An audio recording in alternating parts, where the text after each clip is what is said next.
നിങ്ങളുടെ ഫേവറേറ്റ് സീരിയലുകൾ ടിവിയിൽ വരുന്നതിന് മുൻപേ സൺ നെക്സ്റ്റ് ആപ്പിൽ കാണാം. ഇനി എല്ലാവർക്കും മുൻപേ കാണൂ. ഇപ്പോൾ തന്നെ സൺ നെക്സ്റ്റ് ആപ്പ് ഡൗൺലോഡ് ചെയ്ത് സബ്സ്ക്രൈബ് ചെയ്യൂ.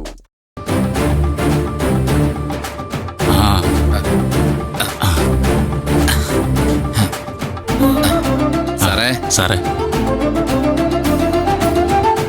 മോനെ സുഖമല്ലേ? അതെ, നിങ്ങൾക്കൊക്കെ സുഖമല്ലേ? ആ, നമുക്കൊക്കെ പിന്നെ എന്നും ഒരുപോലെ അല്ലേ സാറേ? ആ, ഇതാണോ സാറിന്റെ ഭാര്യ? അതെ, നന്ദിനി. മോളെ, മോൻ ഇത്രയും വലിയ ആളായിരുന്നു എന്ന് ആദ്യം ഞങ്ങൾക്ക് മനസ്സിലായിരുന്നില്ല. അന്ന് മോൾക്ക് വേണ്ടിയല്ലേ ഇതൊക്കെ ചെയ്തത്. മോള് ഭാഗ്യം ചെയ്ത പെണ്ണ. അതെ, ഞാൻ ഭാഗ്യം ചെയ്ത പെണ്ണ. നന്ദിനി, എന്റെ കയ്യിൽ പൈസ ഒന്നും വീഴാതായപ്പോഴേ ഈ ചേട്ടനാ എനിക്ക് ബനിയൻ തന്നത്. അതിനുശേഷമാ നേർച്ചക്കുള്ള പണം കിട്ടിയത്. മോനെ, മോനിട്ട ബനിയൻ ഞാൻ സൂക്ഷിച്ചു വെച്ചിട്ടുണ്ട്. ഇനി ഞാൻ അതിടൂല. അതൊരു ഓർമ്മയ്ക്കായിട്ട് കയ്യിലിരിക്കട്ടെ. നന്ദിനി, ഭക്ഷണം വാങ്ങിക്കാൻ പണം തികയാതെ വന്നപ്പോ വീണ്ടും യാചിക്കാൻ ഇറങ്ങേണ്ട ഒരു അവസ്ഥ വന്നു. ഞാൻ പറഞ്ഞില്ലേ തന്നോട്? അപ്പോഴിവളാ എനിക്ക് പണം തന്നത്. എന്താ മോളുടെ പേര്? സന്ധ്യ. ചേച്ചീനെ എനിക്ക് കാണാൻ പറ്റൂല. നല്ല സുന്ദരിയായിരിക്കും അല്ലേ?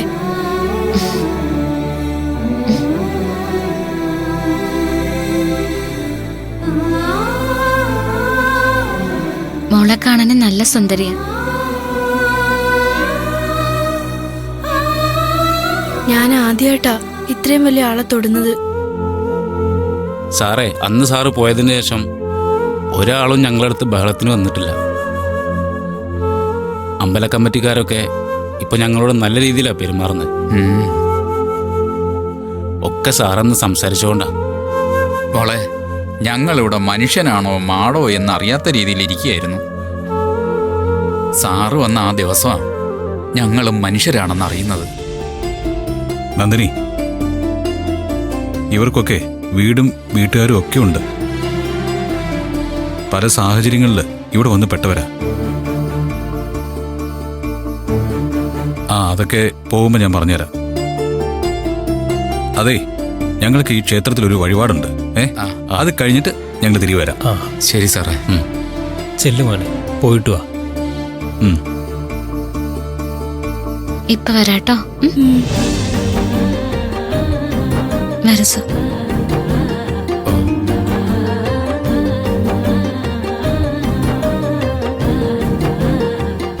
രണ്ടാളും തമ്മിൽ എന്തൊരു ചേർച്ചയാ.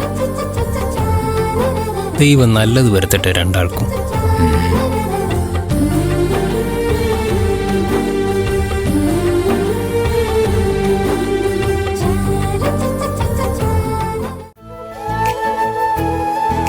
സർ,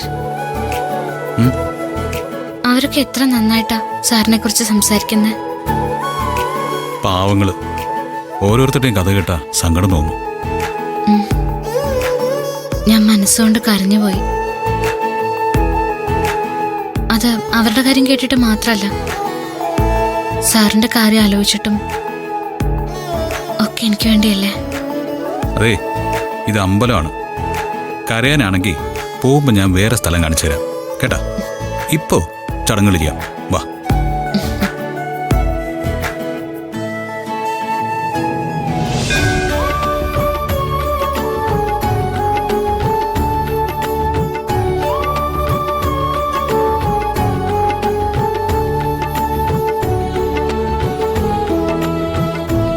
ഇത് ദേവിയുടെ മുന്നിൽ സമർപ്പിക്കാനുള്ളതാ. ആയിക്കോട്ടെ. നേർച്ചക്കാശ.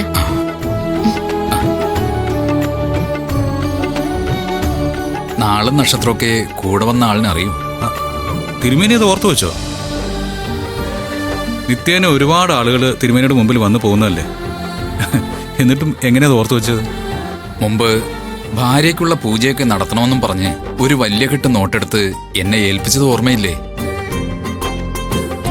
മറക്കാതിരുന്നത് അതുകൊണ്ട് തന്നെയാ. നക്ഷത്രം അറിയാമോ, അതോ ഭഗവാന്റെ പേരിൽ തന്നെയാണോ? നക്ഷത്രം പറയാം. സൂര്യ അവിട്ട നക്ഷത്രം, നന്ദിനി അത്ത നക്ഷത്രം, വേദ പുണർദ നക്ഷത്രം. ആയിക്കോട്ടെ.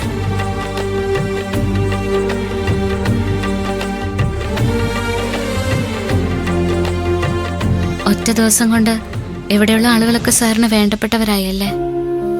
ആ പക്ഷേ ഇവിടുത്തെ മെയിൻ ആള് വേണ്ടപ്പെട്ട ആളായോ എന്ന് അറിഞ്ഞുകൂടാ. അതാരാ? ഭഗവാൻ. ഇത്രയൊക്കെ ചെയ്ത ആളെ പിന്നെ ഭഗവാൻ കണ്ടില്ല എന്ന് നടിക്കോ? ആ മനസ്സിൽ എപ്പോഴേ കയറി കഴിഞ്ഞിട്ടുണ്ടാവും.